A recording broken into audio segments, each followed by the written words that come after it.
All India Muslim personal law board की जानिब से जो प्रोटेस्ट कॉल दिया गया था बत्ती गुल का, वो बहुत कामयाब रहा।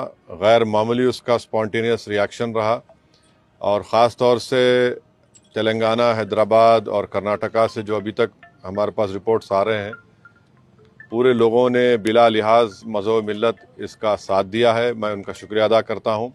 और इस प्रोटेस्ट करने का एक ही मकसद है कि हम नरेंद्र मोदी गवर्नमेंट को ये पैगाम देना चाहते हैं, ये मैसेज देना चाहते हैं कि आपने जो वक्फ अमेंडमेंट एक्ट 2025 बनाया है वो वक्फ बोर्ड के मफाद में नहीं है। वो वक्फ बोर्ड को बर्बाद करता है, वक्फ की प्रॉपर्टीज़ को ख़त्म करता है और ना उससे कोई रेवेन्यू में इजाफा होने वाला है।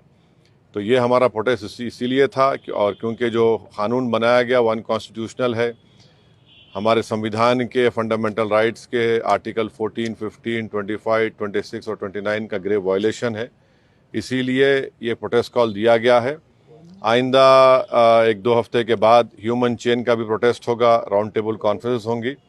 तो ये हमारा प्रोटेस्ट उस वक्त तक चलता रहेगा जब तक नरेंद्र मोदी की हुकूमत इस बिल को वापस नहीं लेगी। मैं आप तमाम का शुक्रिया अदा करता हूं जिन्होंने इस बत्ती गुल प्रोग्राम में हिस्सा लिया। जिस तरह के बत्ती गुल कार्यक्रम या प्रोग्राम की जब बात करते हैं तो आपको क्या लगता है कि इस तरह के प्रोग्राम से क्या संदेश या क्या असर हो सकता है? नहीं, ये देखिए, ये स्पॉन्टेनियसली जनता ने 15 मिनट के लिए अपने घर की लाइट को बंद किया, अपने कमर्शियल एस्टेब्लिशमेंट्स की लाइट को बंद किया और एक मैसेज हम देना चाह रहे हैं प्रधानमंत्री नरेंद्र मोदी को कि आपने जो कानून बनाया वो अनकॉन्स्टिट्यूशनल है, वो ब्लैक लॉ है, वो वक्फ प्रॉपर्टीज़ को बचाने के लिए नहीं, वक्फ प्रॉपर्टीज़ को बर्बाद करने के लिए। और एक ऐसा एक्ट आपने बनाया जो भारत के मुसलमानों की मस्जिदों को, कब्रस्तानों को, वक्फ की प्रॉपर्टीज़ को उनसे छीनने का एक एक्ट बनाया आपने। जिस तरह का भी माहौल बना हुआ है देश में, आतंकवादी जो घटना हुई है, आपने भी उसको कंडेम किया है, लेकिन ऐसे हालात में आपको लगता है कि देश में अगर अंदरूनी तौर पर इस तरीके से विरोध होगा? नहीं, देखिए, जहाँ तक पहलगाम में जो हुआ है उसको तो हम आउटराइटली कंडेम कर रहे हैं और करते रहेंगे।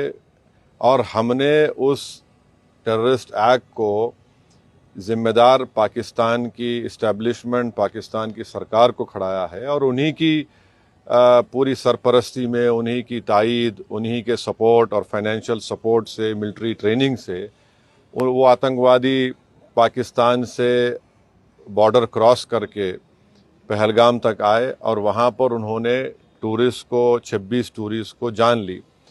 और सबसे अफसोसनाक और सबसे तकलीफदेह बात यह है कि उन्होंने उनकी फैमिलीज़ के सामने ख़वातीन को, महिलाओं को, बच्चों को अलग किया और मर्द लोगों को एक जगह खड़ा करके उनका रिलीजन पूछकर, जो हिंदू थे, उनको गोली मारी। तो वो तो कंडेमनेबल है, उस पर कोई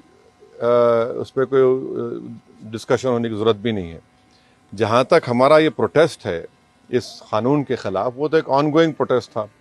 और आपको मालूम होगा कि all India Muslim personal law board ने उस टेररिस्ट एक्ट को कंडेम किया और क़रीब 3 दिन तक हमने अपने प्रोटेस्ट को रोक के रखा। तो ये पहले से तयशुदा प्रोग्राम है। जहाँ तक देश की अखंडता, देश की इंटीग्रिटी की बात आएगी, उसमें तो कोई कॉम्प्रोमाइज़ नहीं हो सकता। सर, आज की सबसे बड़ी खबर cash census, national cash census, इस पर आपका क्या कहना है? आपने धन्यवाद भी दिया है, एक तरफ क्रेडिट लेने की बात हो रही है, एक तरफ बीजेपी कह रही है कि तो मैं आपसे रिक्वेस्ट करूँ, कल सुबह बात करेंगे ना, अपन आराम से बात करेंगे। ठीक है सर, आपका रोड मैप क्या रहेगा आगे के लिए? अब जो all India Muslim personal law board का प्रोग्राम है कि नेक्स्ट मंथ मई में ऐसे ही एक टाइम पर दिन में एक ह्यूमन चेन बनाई जाएगी इस वक्फ अमेंडमेंट एक्ट के खिलाफ और फिर राउंड टेबल कॉन्फ्रेंसेस भी होंगी। तो बकरीद से पहले 6 जून तक ये प्रोटेस्ट प्रोग्राम चलेगा। बाद का program all India Muslim personal law board तय करेगी। कांग्रेस अपनी तरफ से जो है आंदोलन कर रही है, प्रोटेस्ट कर रही है, तो क्या क्या आंदोलन कर रही है? जैसे वो इंदिरा पार्क में भी एक प्रोटेस्ट करना चाह रहे थे और किस बारे में? इसी को लेकर। तो अब हर एक कर सकता है। क्या MIM भी ऐसा कुछ प्लान कर रही है? नहीं, देखिए, हमारा जो प्रोटेस्ट प्रोग्राम है हम all India Muslim personal law board के ही उनके इंस्ट्रक्शंस पर, उनके साथ हम प्रोग्राम कर रहे हैं। JAC जॉइंट एक्शन कमेटी और हर कोई प्रोटेस्ट कर सकता है, उसमें कोई दो राय नहीं। मगर हमारी पार्टी ने फैसला किया कि हम under the umbrella of all India Muslim personal law board ये प्रोटेस्ट प्रोग्राम करेंगे।